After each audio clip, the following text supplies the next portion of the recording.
Okay, so today I'm going to be doing a study tips video. Now I know, especially for me in high school, finals are just around the corner and I'm very nervous. Also, if you're in college, your finals are literally around the corner. Like, I know a bunch of my college friends are having their finals this week or next week, and whereas mine are in about 3 weeks. But anyways, and even if you don't take finals, these are still some really good tips for studying in general.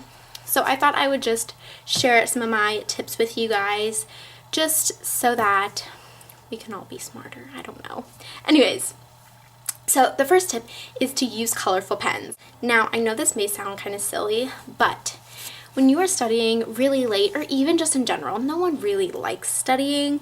And so if you write in colorful pens, it makes it so much more fun. Like, if you're just writing in pink, like that, how much prettier is that to look at than if you're writing in black?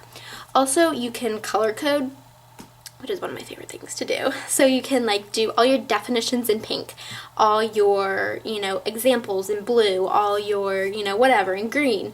So that is just a really helpful thing that I think that also makes studying less of a daunting task. So number 2 is to turn off your electronics. Now, this is a really hard one for me to do, but I definitely notice a difference when I do it. So just turning off your phone, setting it aside, closing your computer, Netflix, but if you do have to be on your computer, say you're typing a paper, because this has happened to me many times, and you just get a little sidetracked and you go on Etsy or you go on, whatever. So there's a website called coldturkey.com, which I have not personally used. I have just seen people talk about it. And there's also many websites out there, but they can block you. You set a time and you say, I want my internet to be blocked. I want my, whatever to be blocked. And it'll block that for a certain amount of time so that you physically cannot get onto your internet while you're working on your computer for that amount of time. So it's just really big distraction. I know personally when I'm on my phone wanting to check Twitter, wanting to check Instagram, I also sometimes am if I just get this problem done, I'll just check Instagram, and then I'm on Instagram for 30 minutes. So, but that kind of leads into number 3, which is study in increments. So what I do is you study for about 25 minutes or so, or whatever fits you best, and then you take a break. So about a 5-10 minute break. Sometimes I get a little carried away and I will study for a little bit, and then I will watch a part of my show on Hulu. So up until the next commercial, and then I'll study and then I'll watch up until the next commercial. I don't know, it's kind of just a fun little thing that I do. That's probably not the best, so I wouldn't recommend that, but sometimes it works for me. Sometimes I just end up watching the whole show. Anyways, so like I said, turn off your computer.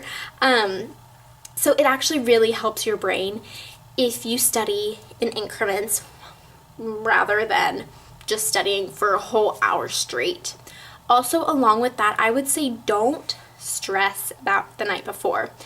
Don't stay up, which, there are some circumstances where you have to, but if you can avoid it, don't stay up until 3 a.m. studying for a test, because you will actually, the later it gets, the less you remember. So if you're studying until 3 a.m., it's not really going to do a big difference.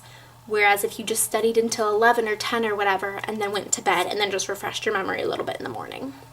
So number 4 is keep a dry erase board nearby. Now, I don't personally do this. I kind of just have a to-do list, but it seems like a really good idea.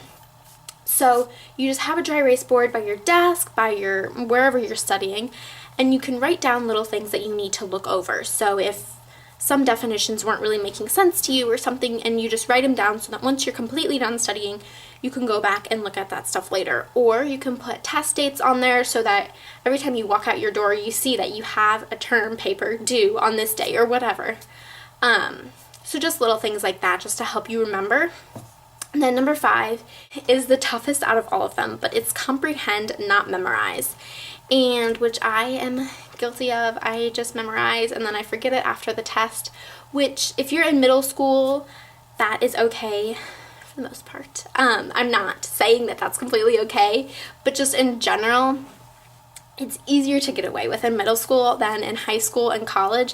Now, I'm obviously not in college yet, but from stories and everything, a lot of times in college, and correct me if I'm wrong, but a lot of times in college you will have papers, or not papers, essays on your tests, and you don't really know what they're about. So if you comprehend the information rather than memorize it, you'll be way better off for writing those essays on your finals.